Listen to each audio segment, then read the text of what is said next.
here's where I'm going to start off with. This work group and breakout group is something that I love to do and have been doing ensure justice for, I don't know, at least a decade probably.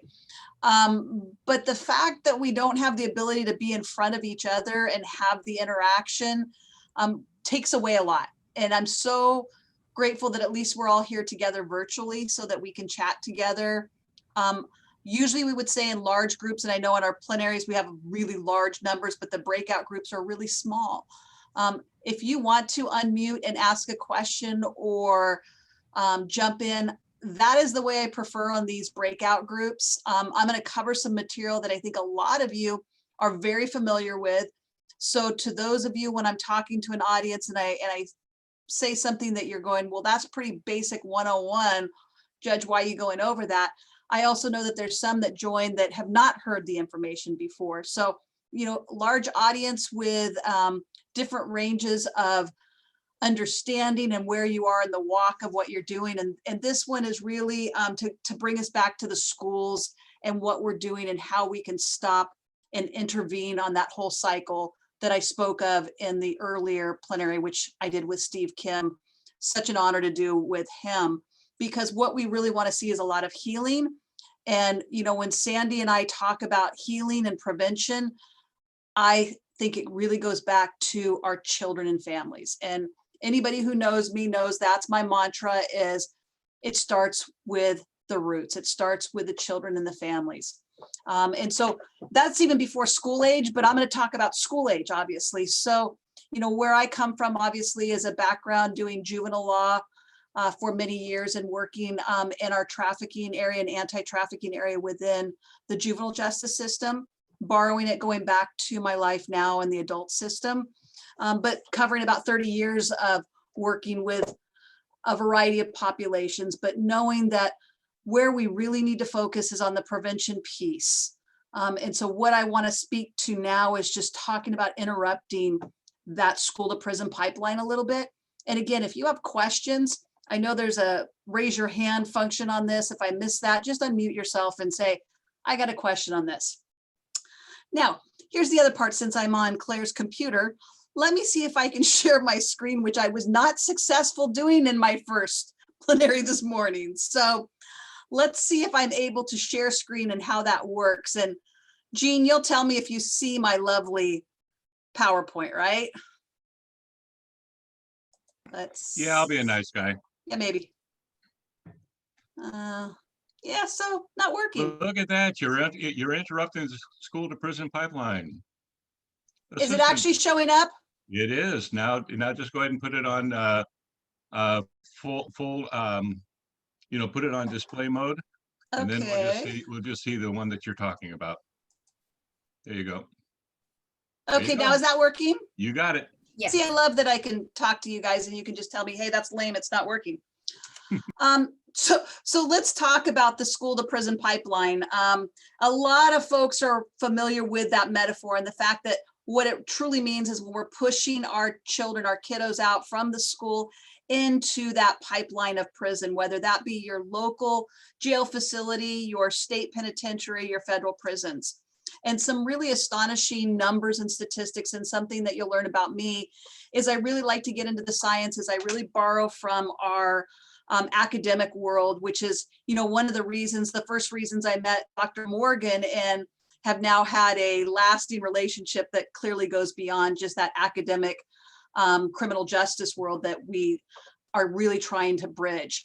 Because what I learned is the more I know about the sciences and I know about the data and the analytics that goes behind it, I can make better decisions. Better policies are going to be made when we talk about how we are responding to criminogenic issues in front of me in the criminal justice system. So one of the things that as a juvenile judge, I used to dive into consistently, and even now what I do is some of the work I have that I'm going to share with you today is still very valid data. It's empirical data. But what I always try to do is jump in and do a new lit search just to make sure I'm updated. And so I was able to pull some new data from some 2018 and 2020 studies that not only tell us what we knew about the pipeline, but really taking a deeper focus or a deeper dive into looking at some of the variables, and maybe not just looking at individual type of reasons and barriers, but at a macro level of how are we going to be able to look at this differently so that we're able to address that ballooning pipeline and those young people, and what I often speak about, which is the mass incarceration of young people of color. And where does that start? Like I said at the very beginning, does it start even before the school age? Probably so. If we really go down to the roots of our child welfare system and do that preventative work, we want to look at the core family unit and how are we best able to serve that core family unit and protect them and equip them with resources that they need so that when their children start transitioning to school, they're going to stay in school. And they're not going to see the absenteeism that we see, which is the start of that prison pipeline. A lot of people ask me, Judge, well, where does the pipeline really start in the school educational setting? Oh, preschool. There's some pretty astonishing data out there about expulsion and suspension rates in preschool. And I think I have that in one of my later slides, but I just want it to resonate with all of you who are joining us this afternoon, is we need to be mindful of this every step of the way and partner with each other. Our Department of Education carries such a heavy burden. Our children are entrusted to them more hours than they spend with us at home. And yet somehow they are not equipped properly with resources, funding, and staffing. So we need to come alongside them. When we talk about it, it really does take a village. This is the perfect example of how the village can stand together when we're talking about our children and our future. So some of the things that I want to leave with you and just give you some bare bones data is when we talk about who is in that pipeline. We talk about students of color and of disabilities and how horribly they are overrepresented in that school to prison pipeline. We know that African-American children are 3 times, almost 4 times more likely than white classmates to be suspended or expelled from school. And again, this is data that's coming from research back in about 2015 from the Center of Civil Rights. But I will also tell you that this rings true even today, and that our suspension rates still are astronomically high. Even when we talk about our criminal justice or juvenile justice arrest rates and criminal crime going down. So we really need to stay focused on what's happening with our schools and how do we come alongside our schools and help them so that we don't push more into that prison pipeline. If you heard me earlier this morning, also, I talk about the fact of how education is reflected in our population in state prison. And when you see a number like this, and it's actually closer to 80%, but 75% of your state prison inmates did not complete high school, really tells you, okay, we really need to do some focusing on, let's get our children their high school diplomas, because we know their outcomes are going to be much better versus ending up in a state prison commitment or a jail facility. The other astonishing data that I've always been really disturbed by is that 70% of your state prison inmates have been in the foster care system or touched the child welfare system, which tells you, and you've heard it all day long and today and yesterday, that who are our most vulnerable, our most marginalized, that are then susceptible to trafficking. It is the exact kids that we're talking about, these children that end up in foster care systems. It's not exclusive to them, but certainly it is a risk factor that we always need to be aware of and educate on. And in education, also being concerned with what's going on with them at the schools. This is something I just kind of spoke to, as well as the fact that suspension is such a key predictor of dropout rates, right? The study that I'll talk about in a little bit, and in fact, it's by Welsh and Little, which is a 2018 study. And I like this because what they did is they went back over longitudinal data, meaning back from the 1990s, they pulled data and statistics from the Bureau of Education and Labor to look at how many of these kids had suffered suspension and how many ended up incarcerated. So we're talking a sample size and a review that is very longitudinal, which a lot of times we don't see in the research, and which helps us tell us what is really happening with kids and looking back and extrapolating. Did they have a suspension, and does that correlate into what level of the fact that they will then be incarcerated? And of course, we know when a child touches, whether it's the juvenile justice system at that earlier age or in their young adult years, they touch the system, we know what type of consequences they are. And sadly, they're not good ones. They're negative consequences, right? So it's something that we really need to work on, and looking at the dropout rate and the suspension rate, and finding that suspension remains even almost, you know, we're talking in 2020 when this study was actually published with Welsh and Little. Their data comes in 2018, but there's another one in 2020, which is the Hemes, Brent, and Moen, and I can get that for you if I don't cite it in these PowerPoint slides, that talks about school suspension remains the most common form of punishment across the United States. And clearly that there's that significant relationship between the suspension and incarceration into their young adulthood. Knowing that, and knowing that for years, what are we doing to stop it? What are we doing to change the practices of suspension in our schools? I will tell you the recent study I was speaking to out of 2020 looked at junior high school and high school suspensions. But when they drop it back even to prior to that middle school, it still has a significant factor for changing that pivotal place of where that child is going for one suspension. Now, one of the latter studies that talked about the suspension correlation rate to incarceration also talked about, well, does it then increase by the number of suspensions? And oddly enough, from that hypothesis, what they came out with that research was, it's not as important how many suspensions, but it's that initial suspension that puts that child on a different trajectory, because we start talking about the cumulative effects, reinforcement of behaviors. Do they then have absenteeism rates that go up higher, poorer performance in their academic levels, their self-esteem, the fact that they're excluded from pro-social type of behaviors and programming? All of those seem to correlate to, of course, what I think we all know who are sitting in these seminars this last 2 days is those are those behaviors and those circumstances that make these children higher risk and vulnerable to trafficking, but also vulnerable to pushing them into the pipeline. And we also know, and everybody talks about, well, what do you mean by the revolving door of state prison? Well, they go in, they come out, because nobody has done anything to intervene with, whether it's evidence-based practices or otherwise, to put them on a different trajectory.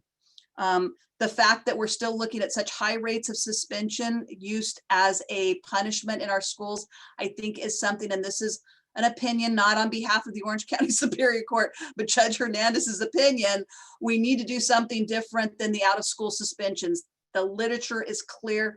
It's not effective, and it has very negative consequences for a young person's future. I always do this just to see how many people I can go, and now that I can't hear you because you're all muted, I won't have the effect of, oh my gosh, what do you mean, Judge? Why are you showing me a picture like that? Now, this happens to be not a picture of a child who's actually being arrested. This is in some school. I want to see this, but this picture is unfortunately happens often across the country, where we have children who are 5 and 6 years old, and you've all have seen the videos that have gone viral, where a child is having maladaptive behavior, has a meltdown in a classroom, and the school resource officer or otherwise comes in and actually places handcuffs on that child and takes them away from the class. What kind of traumatizing effects does that have in long lasting? And we've been talking about a lot of trauma and what that does to the rewiring of the brain and what we need to do to address that. Can you imagine the lasting effects and the consequences, not just now a suspension, but we're talking, we have intervention by law enforcement that have come in and formally arrested a child. And again, this happens not, I won't say routinely, but it's not something that's not unusual across our country. Some schools are better equipped than others, but some responses bring in law enforcement. And if that child is having a meltdown, then escort that child away in handcuffs. And again, we know what kind of impact that can have on an individual child, not to mention the consequences for that child's future. So here's some of the facts that I did want to share with you. That 3.5 million children were suspended at least one time in a school year. And again, this is a 2015 report. When I did my lit search, I did not come up with any new data that I can share with you. If I do a deeper dive, probably that number I'm sure would go up because of our population, but those are staggering numbers. And that 1.5 million of them are suspended multiple times. But I think the most astonishing, and the why I showed you the handcuff picture of that little child, because people say, that's just drama, Judge. You are just overreacting. Over 8,000 preschoolers, you're talking children who are not even 4 to 5 years old yet, are also suspended because of behaviors. And that removal, where do they go when they get removed? Common sense tells you what network, what safety net do they have, and do we just push them into a more vulnerable situation? I think everybody knows the answer to that one is an affirmative. This is also something that I like to talk about because I am proud of the work and the pendulum shift and the developmental shift in the juvenile justice arena that's happened in the last decade or so, and probably even more than a decade at this point, where we used to be a very punitive system in the juvenile justice system, and it was very much called the delinquency system. And those of us who are more progressive and want to see this social reform change, we do call it juvenile justice, because there is a time that the juvenile justice system needs to intervene with children who have maladaptive behaviors, criminal behaviors, but appropriately respond with developmentally appropriate interventions. Can that be detention at some times? Yes, it can.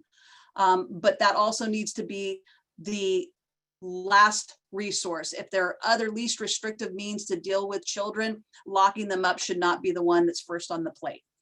And this is a shift that's happened with the MacArthur Foundation, the Annie E. Casey Foundation, when we look at juvenile justice and those rates, which means they're plummeting and they continue to plummet, which is a great thing. We're seeing much more informal type of intervention from our probation departments in juvenile areas, but yet we are still seeing school suspensions on the increase and school suspensions that are being utilized consistently. So some of the things that we're learning, we need to borrow from, quite frankly, the juvenile justice side of it and be able to implement more broadly, I think, and that will happen at some point, as long as we continue to push the education piece and look at the sciences and tell us, does it work? Because we know a lot of our responses, from expulsion to suspension to other out of school type of punitive actions, often responds to more general type of overlays of zero tolerance, where our schools don't even have the flexibility to say, I'm going to look at Mary or I'm going to look at Juan and take him as an individual and know, did he have this pocket knife in his pocket today? Well, did it come from the fact that he was working on a site with his dad at a construction site and being very, very positive kind of behaviors and incidentally left it in a pocket or his backpack? Or do we then invoke it's a zero tolerance, he's got a weapon on the school grounds and therefore he needs to be at minimum suspended, potentially expelled, right? So we look at those overriding policies and they have to be examined. And I would strongly urge, again, in my humble opinion, that the schools are granted more individual flexibility instead of the rigorous type of rigid enforcement when we're dealing with children, because look, children are all different, and where they're at in their developmental stage and the trauma that they have been exposed to, and the fact that schools are doing such a great job training now and having mental health providers and practitioners to help them understand the trauma that many of the kids that come on campus with them. I mean, I heard yesterday from our Department of Ed here in Orange County. I'm so excited about the work they do and what they have implemented as far as how they're approaching not just the anti-human trafficking movement, but also just in general, our children who have been at risk because of trauma and other circumstances that they're confronted with in their living environment. And it brings me back to what's happening in the home. What is happening to that little child before they even hit school age? And then when they come to school, and they've been exposed to the domestic violence in their home, the mental health issues in their home, and all those things that are really going to have an impact on their behaviors in the classroom. because we know children who have experienced that trauma are going to have the maladaptive behaviors. And it really comes down to, how do we address it? How do we deal with it? And I think everybody knows the answer isn't just to expel them or to suspend them, because that simply exacerbates the issues that are underlying those root issues. And then I go back again to, like I said, the percentages are just clear. It's anywhere from 68 to 75% when you talk about state and federal prisoners that just, they don't have their high school diploma and they end up incarcerated. They got in the pipeline, and often sometimes that's where they stay, sadly.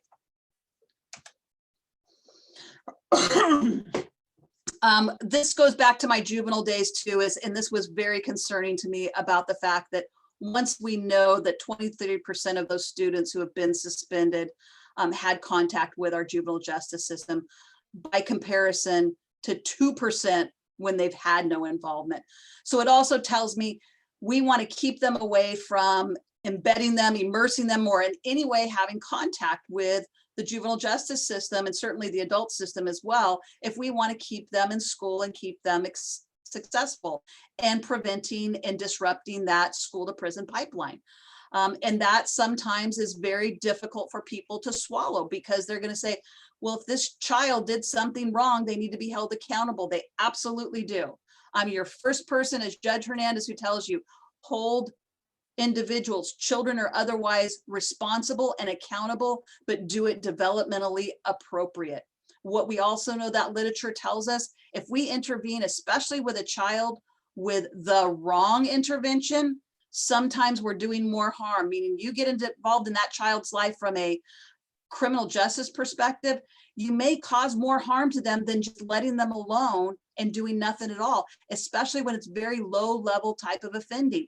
Because once you bring them into a system where they become under a different kind of magnifying glass, and where we talk about many of those labels, and I spoke to this a little bit in my other section, plenary group, which was, we've got to be really mindful of labeling children, labeling the child the delinquent, labeling the child the prostitute, labeling the child a ward. All of those things carry such negative connotations with them that it almost becomes self-fulfilling for some of these kids. And of course, when we talk about that cumulative continuity of reinforcement of behaviors, good or bad, and what happens with that, and that's so present for the schools as well, that if we can create that very positive reinforcement with kids. And I get it, like I said, some of these kids are very, very challenging. Some of these at promise, or what we used to refer to as at risk, high risk individuals, can be really challenging.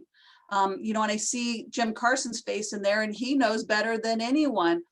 Some of our trafficking victims, little girls, these are little girls, have some of the most abrasive, foul responses to you. When you intervene with them, you have to have that tough skin and know, my goodness, what has this child been through, versus I'm going to be reactive and responsive to the fact that I've been flipped off. I've been verbally told to be flipped off in some very nice words, and very angry. So you really have to be able to say in a classroom as well, what happened to that child? Not what did you do, kid, but what happened to you? And ask those follow-up questions, and to be able to interrupt taking that child from, this is a maladaptive child, I'm going to call in law enforcement, I'm going to call in school resource officer, and have them escorted out and incarcerated, to let's intervene with other type of appropriate interventions.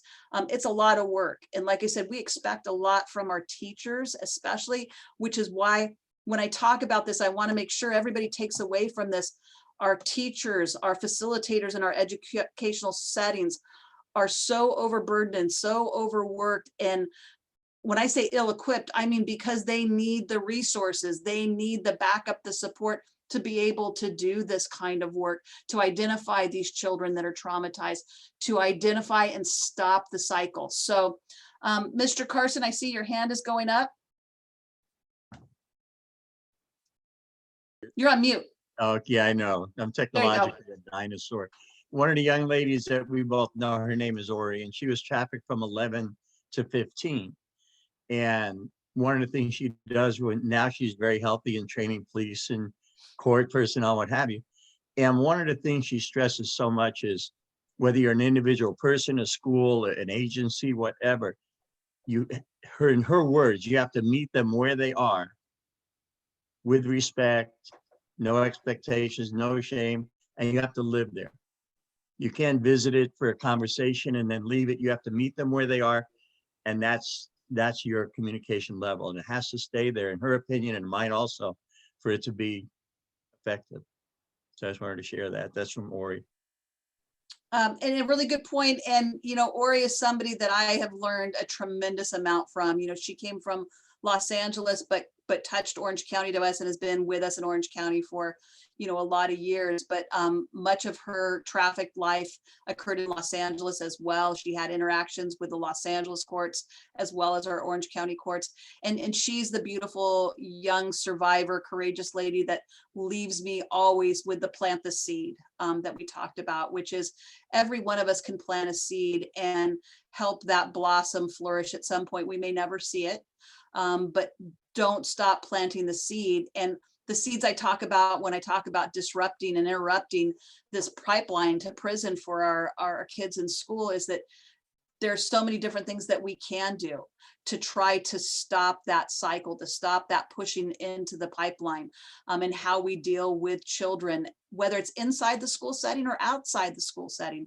And I heard somebody talk about throughout this conference that that relationship, that one relationship, it doesn't have to happen in the classroom. It doesn't have to happen in a courtroom with me or the child or the defendant that's in front of me. It can happen anywhere. You can share your time when you see a family who's maybe a single household family, a single mother, a single father, single parenting, and become part of their family and invite them into your home and say, hey, let's become friends and support them in ways that will help them with all of these things that we talk about on these consequences that I speak to on this next slide, which is we know all of the exclusionary type of practices that happen when we talk about expulsion and suspension and such has a whole host of negative consequences lifetime for children in their future. And somebody asked me, hey, well, Judge, is it the fact that they have absenteeism at a higher rate that creates the connection to the juvenile justice system and therefore push it into the pipeline? Or, what's first, the chicken or the egg? At this point, I think we just have to address it without worrying about which one actually comes first. But we do know when you have absenteeism issues and those kids aren't going to school, and we see that as early as 6, 7 years old. So when we first saw our truancy response programs, and some of the answers were, well, put that kid in the juvenile justice system because they're not going to school. Well, do you really think the 7 or 8 year old was really the one who said, I don't want to go to school, I hate school, and and I'm just giving the justice system the finger, and it's the right response to bring them into a criminal justice system because they're not attending school? Just exacerbates the problem already. You got to go back to where the root is. There's usually something that's driving that. A 7-year-old generally may be exposed to something at home, whether it's, again, domestic violence, mental health issues, substance abuse issues. There's a whole host of issues that might be happening. And that's why I always say we have to look at the root and look at our core family and find out what's going on with our families and do the preventative piece so that we don't worry about what happens with those exclusionary practices, because we know the answer. The studies are overwhelming about exclusionary practices and those punitive practices at school. They lead to dropouts, arrests, victimizations. And when I talk about victimization, I'm talking about the child not only being a victim, but victimizing others, because victims victimize. And if anybody doesn't realize that, that is an important thing for you to know. And it's a very sad statement, but it's true. Victims will victimize. So those are the kind of things that we really want to work on. And again, we can do that holistically, but we have to be mindful and use the education pieces that we know. So what are some of those pieces that we talk about? And I know I had some practitioners, I have some educators who were on this breakout session, our restorative practices, how key those become. Restorative justice is something that's just monumental and very effective, especially in the school setting. And it's as simple, I use a simple example of, one of the first ones that I did, which was a residential burglary where an elderly lady was so fearful that the person that had come into her home was this monstrous person who was a psychopath who was going to do horrible things to her, as we would all do if we would think that way in our homes, correct? That somebody violated and came into my home. But when she found out, and we did the restorative justice workup in the circle, and she found out that it was an 11-year-old little boy who had gone in, and that's not excusing his behavior, but he'd gone in to see if he could steal something so he could buy food for his family, became a very different approach for the victim as well as the young boy. So we don't saddle the young boy with, you're going to be looking at a serious violent thing on your record the rest of your life, even as a juvenile, but also to the point of the victim of the home, which was an older lady who now doesn't have nightmares thinking of who was crawling through her house looking for something, and she knew what the response was. And when they had the type of interaction and could speak to one another, think about the closure that that creates. And that can happen on the school settings. A lot of our schools are employing the restorative justice practices in the circles, where, especially when you have lots of school fights, because we know, and I'm not trying to be sexist here, but we know little boys, not little boys, all boys, they like to get into fights, right? They like to get into fist fights. They like to put their hands through the walls and punch doors. I sadly can tell you my doors in my home have had that experience. The plaster does not hold up well when the 18-year-old decides to get frustrated and punch a hole in the wall. But these restorative practices are very effective because they bring those kids together, sit them down, and have that conversation about how you victimize this person on the playground, and get to the finalization of realizing and learning empathy. Some of these kids don't have that. So helping them and equipping them with those kind of tools. We've talked a lot about trauma-informed care and trauma, and looking at things through the trauma lens and how important that is, and how easily we can forget that, especially when we get tired and fatigued in the grind. And I got to tell you, with the pandemic, everybody's under the COVID fatigue and the grind of what we're doing. And so it's really easy to lose sight of those practices that we know we should be employing day to day in all of our walks of life, whether we're teachers, whether we're lawyers, judges, doctors, and be mindful for looking for those things. And obviously the first key is we always look for, why is a kid being absent? What is going on, and being able to highlight and red tag that kid from an early age. Because what I will also tell you, and just to briefly go back to my history, I've been in the practice for almost 30 years now, and a lot of my work in my earlier career as a public defender was doing death penalty work. And this right here, this chronic absenteeism, you'd be really amazed to go back when you were working up penalty phases. And these are horrible cases, horrific cases, and you're working up the penalty side of it to see, wow, that defendant now charged with a death eligible offense. If I go back into his history, and I say his because predominantly our people we know are male, especially on death row. If we look at what transpired in their early years, I can tell you, I could go back to, I think it was, I tracked at one point, it was 5 of the 7 death cases that I handled. 5 of those had issues with truancy or absenteeism, and went into child welfare systems and then on to the juvenile justice system. So you could really watch the horrid transition from one system to the next, but not ever catching and stopping and interrupting it.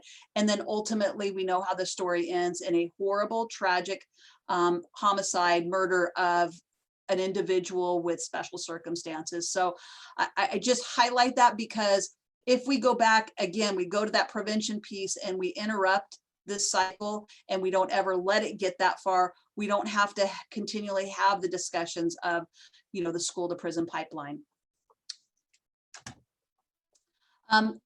This is just a slide and you all can have it. And I think most of you are practicing with it, just the positive behavior interventions. PBI is all over our schools. I think most schools have adopted it at some point and are utilizing some format of it.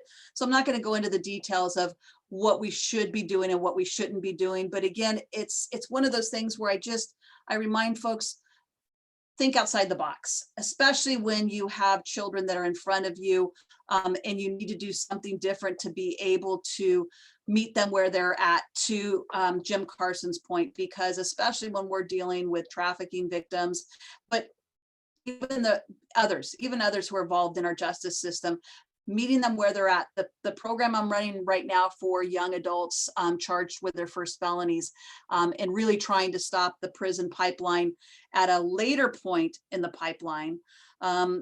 It's so imperative that we're meeting these young men where they're at. You know, it's a pilot project, and I have about 30 of them in my treatment group, and I think 25 or so in my control group.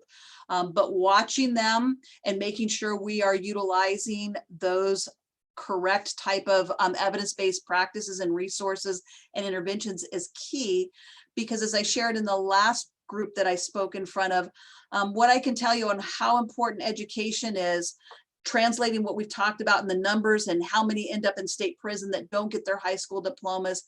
You know, my treatment group that came in, we're coming in at a baseline where about 28% were enrolled in school. By the time we are at our 6 to 9 month marker of preliminary data, we have over 40% who are now getting their high school diplomas and their GEDs, versus the control group is down to 8% enrolled. So what do we know is happening? We know that where we're not intervening and we're not assisting with this very vulnerable population, and I call that my TAY group, you know, my 18 to 25-year-olds right now, very similar to our vulnerable population in human trafficking. If we're not intervening and we're not doing anything to assist it, we see where it's happening. And I know that 8% that's enrolled, maybe they have a shot, but what happened to the other 20% that were enrolled and aren't now? They're probably going to be my next generation that are sitting in state prison is what's going to happen. And we know the cost of incarceration at a fiscal level is extremely high. We know how much it costs to incarcerate. You could educate somebody at a nice 4-year university and get their degree for the amount you're going to pay for them for 1 year incarcerated at the county level or at the state penitentiary. So those are just mindful things that I wanted to kind of put in front of you. I talked really fast. I went through everything really, really fast. And so we have like 15 minutes left to chat or ask any questions. So let me open it up and see if there's anybody. Like I said, I don't want to take time just beating the dead horse, because I know many of you already know the answers and are aware of this information, but just kind of sharing it.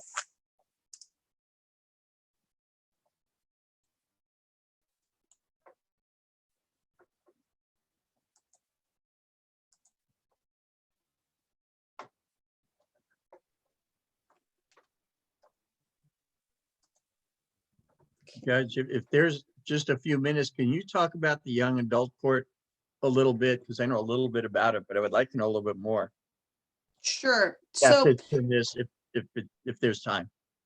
Yeah, like I said, I left it open and I was asked to leave it open for questions or comments. So I can tell you a little bit about our young adult court program. It is a pilot project here in Orange County that we launched about 2.5 years ago now. When I talk about my treatment group and my control group, it is the first randomized study that's in the country for this program, because what we are doing is we are generating a control group and a treatment group that are being followed by the researchers, so that we can come out with our data. What really happens when we intervene with evidence-based practices on our treatment group versus the control group. And I can tell you that caused a little trouble to start off with, because we did do a randomization as far as the selection to eliminate some selection bias, which when I first looked at how many young people were eligible in our criminal justice system, there was about 2,000 or 2,000 plus, and I had 35 slots that I could put into to do the study, because we're doing it without any money. Fortunately, our researchers at UCI have got us some grant funding for the research component now, so we're able to continue with it. But you know, that was really hard. How do you go, wow, I've got thousands of young people who are going to be eligible and I need to figure out a way. So random selection is how it's done. The kids that are determined to be eligible and brought as referrals, ultimately what happens is, I call it the magic wand. They have a computer and an algorithm of some sort they're put in, and they will go either into our treatment group and become part of my young adult court program, or they go into the control group where they're also monitored, and they're monitored at 3 months, 6 months, 9 months, a year. Interviews are constantly being conducted. you know, as well as we're always collecting the data. Some of it I spoke to you about, the young people who are in school, their enrollment rates, their housing stability, their substance use or substance abuse, their mental health baseline, where they're at. So there's a lot of different criteria that we're capturing. Because one of the things that is always asked to me, Judge, well, is the true outcome success measurement recidivism? Well, that's one of them, meaning does this young person recidivate after this program, or do we reduce recidivism, which is so key for so many people, but that's not the only determinant. What becomes really important when we talk about social reform and what we need is, do we have young people who are stable in their housing? Do we have them stable in their employment?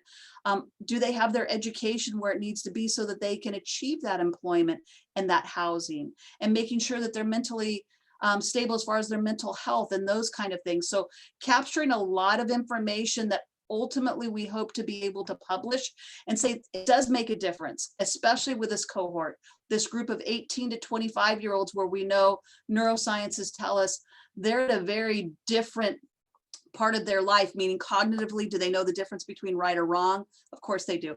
But do they have that frontal lobe, that frontal cortex development that helps us with the social type of cues and the impulsivity control and the executive functioning?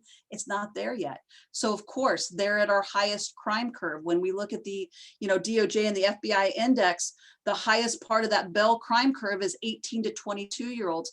So this is why when we talk about who is our highest population in jail facilities and state prisons, it is this TAY population, these 18 to 25-year-olds. They make up about a third of the prison, but they only make up about 10% of your population. So Jim, to your point, what our hope is when they complete our program, we've had a couple that have graduated, about 6 of them already, is when they graduate, the felony that they came in on this program that they pled guilty to is reduced and or completely dismissed, plea withdrawn, and they walk away from the program without a felony. Why is that important? The consequences, many of you know, of a felony and keeping them in that prison pipeline is astronomical. Meaning, I think Steve Kim spoke to it earlier this morning, there's like 47,000 different consequences to a felony conviction. One being you can't get a dog walker's license if you have a felony conviction on your record. So of course, our hope is, how can we reach these folks and help them optimize and change their trajectory so that they become productive members of their communities. And what we're seeing anecdotally, I can tell you, and there's preliminary data, but anecdotally, I can tell you the stories are phenomenal of young men who walk out saying, you know, you were my family, now I have a chance, and now I have a job and I'm stable and I'm raising my 1-year-old child. And so those are things that are anecdotal, but I know that we'll also have some data that's going to put it out there to say, you do a different way of doing business in the criminal justice system, and you can have some outcomes that are far better than the ones that we're seeing right now.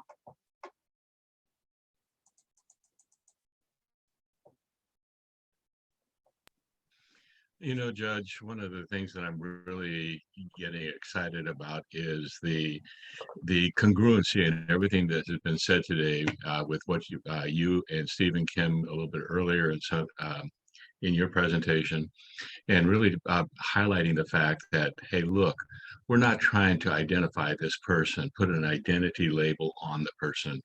We don't want that action to be that point of identity. I know in our culture today, there is so much push towards, if you've done one thing, this is who you are. But I really am encouraged with what I'm hearing from you and from others about this approach to not let some label dictate how a person has to move forward in their life. So what you just talked about, this program, and then what you've been saying earlier, I just have to say thank you.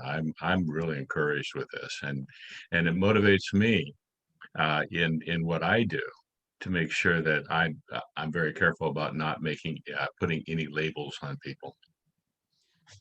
Jean, thanks. And, you know, we've all done that. I mean, we're all guilty of that. And the fact, you know, that self-awareness, I think that was something that Steve brought up too, or maybe Priscilla in an earlier one, or Kathy. I've seen so many of the different panels that are starting to merge as far as who said these amazing words, which was, and I know it was Kathy when she talked about, we've got to feel the uncomfortableness. We've got to engage in those very difficult conversations and that self-awareness, because that's where it's going to start, right? Is our self-awareness. And as we do our self-awareness check, then we can move on to, really bringing it out to the rest of our community, or even your small circle of friends. When we talk about education and knowledge and prevention, everybody can plant that seed. And I really reckon back to, again, and Jim knows this, I use so much of what I've learned from Ori, one of our survivors, and Nettie, is that, it's that one relationship can make all the difference in the world. It's that one person, and you have no idea that you might be that person, and you could be that person. When I look at it from the justice system, the criminal justice system, I'm a judge, so I have to sit up there and listen to both sides, right? So I need to hold people accountable. I have to protect the safety of the community that I serve. And that's what I do. And like I said, accountability and responsibility are huge factors for me. It's just a matter of when you're talking about a population or an individual, we need to be able to do it appropriately, and especially developmentally appropriate when we're talking about young people, adolescents, and even the young adults. One of my senior probation officers, he's since retired, he goes, those young adults, they're way more like juveniles than they are adults. And that's so very true, because that is where that frontal cortex is at. And so, when Dr. Kaufman, a dear friend of mine as well, she does a lot of research with me, she just says, when those teenagers, you ask them, why did you do that? And what is their answer? I don't know. They know the difference between right and wrong, but truly their response is, I don't know. How aggravating is that for a poor teacher who hears that, 8 hours, 10 hours a day from 35 students in a classroom? So the frustrations from our educators, that's the part that said we have to just reinforce. We have to be able to come alongside them and partner with them. And collaboratively, we're so much more effective, and we're such a force to be reckoned with when we're working collaboratively and in partnership versus in our silos.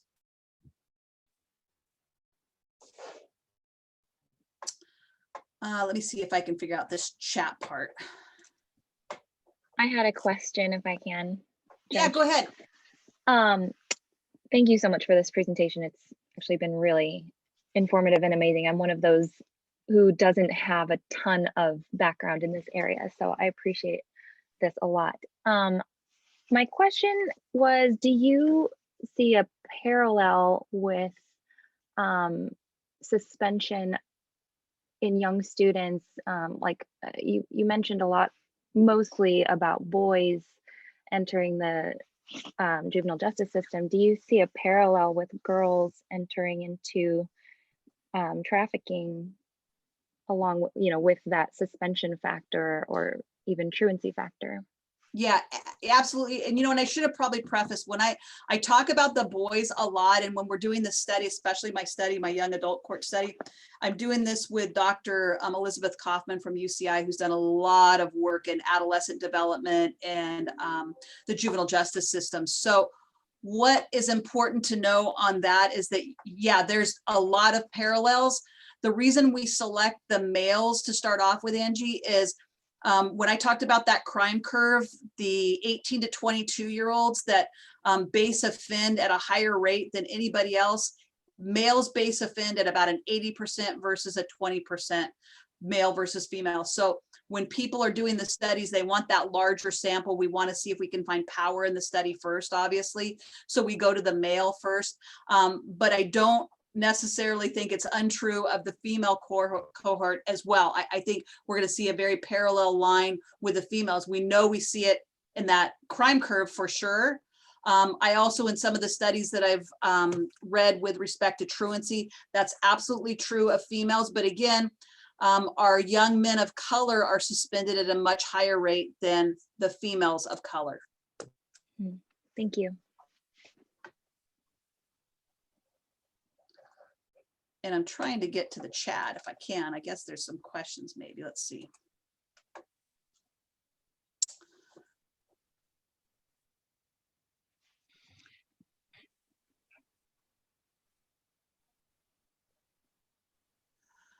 Did you get to chat there, Judge? Yep, I'm trying to Okay. pull it up here.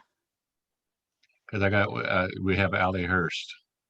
Let's see, what does Ally say? I don't know if you have any data on this. Are the students who are suspended and end up touching the juvenile system the outliers, or students who are suspended and do not end up in the system be considered the outliers?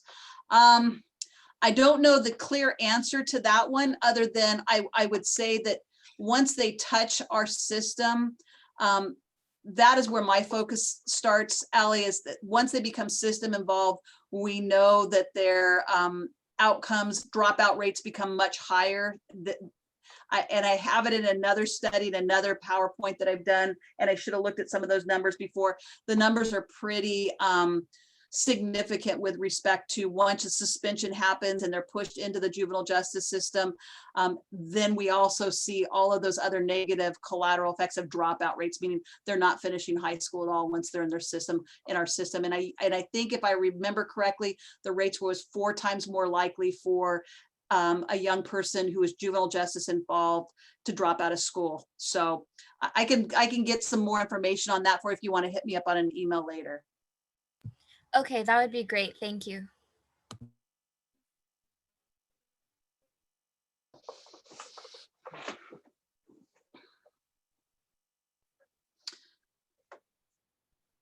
So holding them appropriate in a developmentally appropriate way. First of all, okay, where is that child at? What age are they at? But developmentally, where are they at? I think one of the key focuses that when we talk about that trauma lens and trauma-informed care, talking about the fact that a child who might be, 13, 14 years old might be functioning because of their trauma at an 8 or 9-year-old level. So again, when you're starting to utilize, whether it's sanctions, whether it's a reward system, and that's something also that we talk about a lot, even in the collaborative courts, that we know children where they're at. And when I say children, I'm going to even talk up to 18 to 22, are much more responsive to the reward system than being punitive. There is a whole host of neuro studies utilizing MRIs and PET scans and such that have looked at brain functioning, and where we as adults are very avoidant of penalties and punishment, kids don't care. Their reactions and their PET scans, their lights are not going off. Where their lights go ding, ding, ding, ding is to the reward system. So what we learn in our collaborative courts and can be translated to school settings, it's a 4-to-1 ratio as far as reward versus sanction. It's just kind of a principle that we like to keep in mind when we're dealing with behaviors. So we want to incentivize behaviors whenever we can versus being punitive, because we know that is what we're going to get better outcomes from. And especially when you're talking with young people and in school, so being developmentally responsive to them, if you can figure out a way to incentivize the behavior versus penalize the afterthought, you're going to be in a much better world, because quite frankly, they don't really, I shouldn't say they don't care, but they don't respond to your sanctions and your penalties in the way that you think that they should. If I expel them, or if I suspend them, or if the old days of our Catholic, slap on the hand with the ruler kind of thing, not doing anything might make you feel better, but it's not having the outcome that you would like it to have. That's a interesting concept to really think in terms of what the actions we choose to take in trying to provide direction is. What is the outcome that we're looking for, not about feeling like I've done my job. Mm-hmm. I like that point. And it takes a lot of, Gene, as you know, it takes a lot of thought. It takes sometimes, and we're exhausted and fatigued and overwhelmed and under-resourced and all of that, to think of, okay, how do I reframe this picture so that maybe I can incentivize that behavior versus penalize the behavior that is driving us crazy, or that we want to stop, right? Mm-hmm. Mm-hmm. Kind of a simple thing, and this was a teacher that taught me this too, because I have the child. My youngest, who's now a beautiful daddy and 26 years old, but ADHD boy, and oh my goodness, the poor teachers, right? So instead of penalizing him and being very punitive about the fact that he had trouble staying focused, and you want me to sit in this chair and you want me to do this work, that was the teacher that I learned so much from. She goes, Well, we just have to change the behavior with him. He becomes the assistant in the classroom, and I have him deliver all of the pencils or the crayons out or the whatever. And so it stopped the behavior where he was disruptive to others, but it was also incentivizing him to do something that was productive, good for his self-esteem, good for his confidence, but again, achieve the ultimate goal of stop disrupting the class. Mm-hmm. So, I mean, that's just a very, very simple type of explanation, but I know one of the questions was, you know, what are those developmentally appropriate ways to deal with children and hold them accountable? But, you know, meeting them where they're at and where their capabilities are at is really important. I'm even learning it with my young adult court, young men, who one we found out, like I said, was functioning at about a 6th to 7th grade level, you know, and he's 23 years old. So people who were expecting him to be able to follow some directions and rules and things that you would thought an adult could do, cognitively, he wasn't even capable of doing that. And his records and his IEP, once we were able to pull all his IEP records from the school district, really helped us set up a case plan and a wellness plan, very different from the initial one that we had for him. All right. Hey, I have just one thought for you. I just put my picture up. I actually have a stop sign, no left turn, no right turn, no going back, no going forward. And sometimes you feel like that way in dealing with the whole subject, but thank you for giving us a sense of a future direction to go. Appreciate it, Judge. Yeah, thank you guys. Any last questions?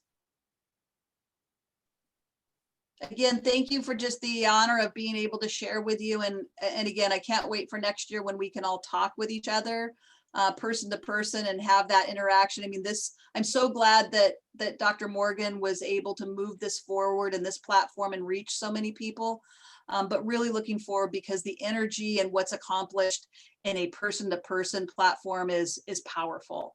Yes. So I appreciate everybody and all of your time and all of your commitment to the children, the families, our victims, our survivors, to everybody in this movement. You're really making a difference.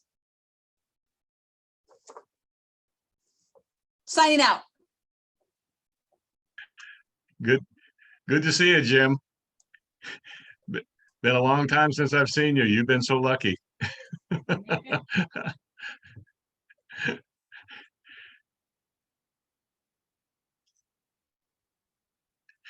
Your mic's still on, Jim. I mean, your mic is muted.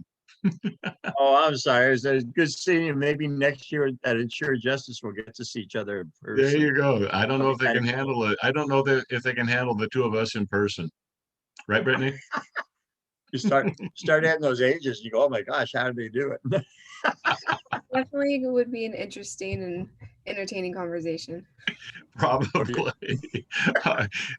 Thanks Bye, for your you guys. flexibility. Thank you. The picture was so small, I didn't see that it was you. My apologies for calling you Claire. That's all right. Bye.